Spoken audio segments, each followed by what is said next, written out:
ओम साईनाथाय नमः।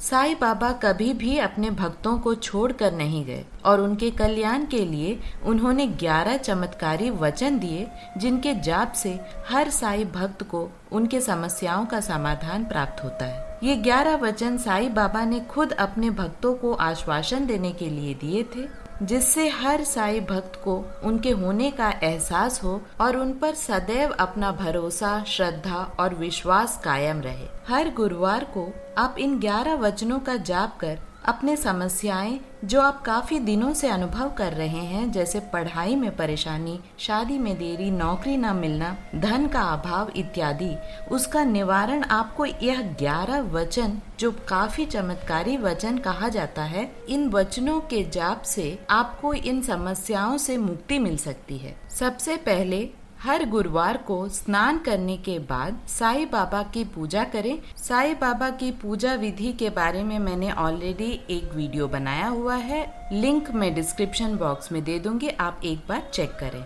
साईं बाबा की विधिवत पूजा के बाद आप साईं बाबा के इन 11 वचनों को पूरी श्रद्धा से पढ़ें और आरती कर प्रसाद को पूरे घर में वितरित करें और खुद भी ग्रहण करें। साईं बाबा के इन 11 वचनों को जिसने भी समझा है और जाप किया है, उन सारे साईं भक्तों का जीवन काफी सुखमयी हो गया है। इस तरह आप हर गुरुवार इन 11 वचनों का पाठ अवश्य करें। अगर आप चाहे तो हर दिन भी इन 11 वचनों का पाठ कर सकते हैं, बस जरूरत है तो पूरी श्रद्धा और विश्वास की। अब हम इन 11 वचनों का अर्थ और सार समझने की कोशिश करते हैं और पूरी श्रद्धा से एक बार साईं बाबा को स्मरण करते हैं। पहला वचन है, जो शिरडी में आएगा आपत दूर भगाएगा।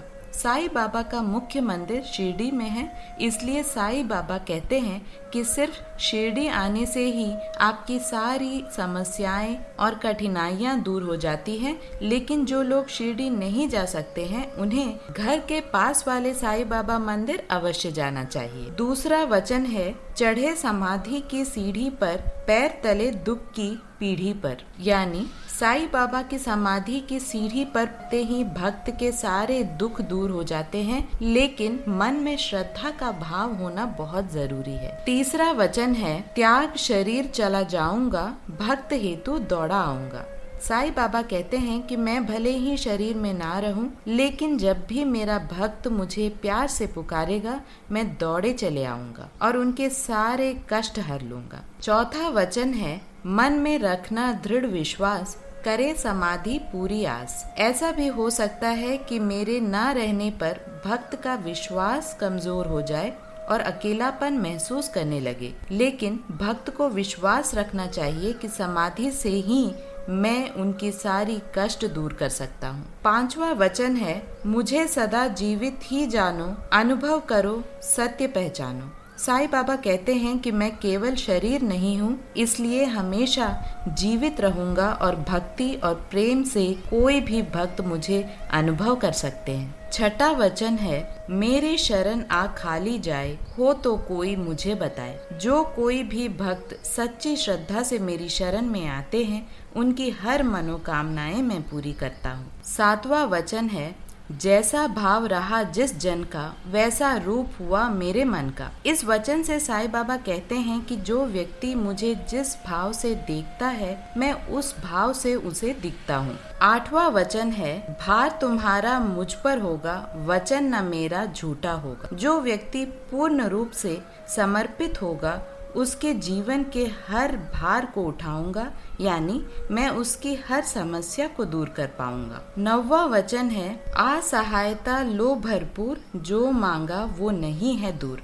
जो भक्त श्रद्धा भाव से मदद मांगेगा, मैं उसकी मदद जरूर करूंगा।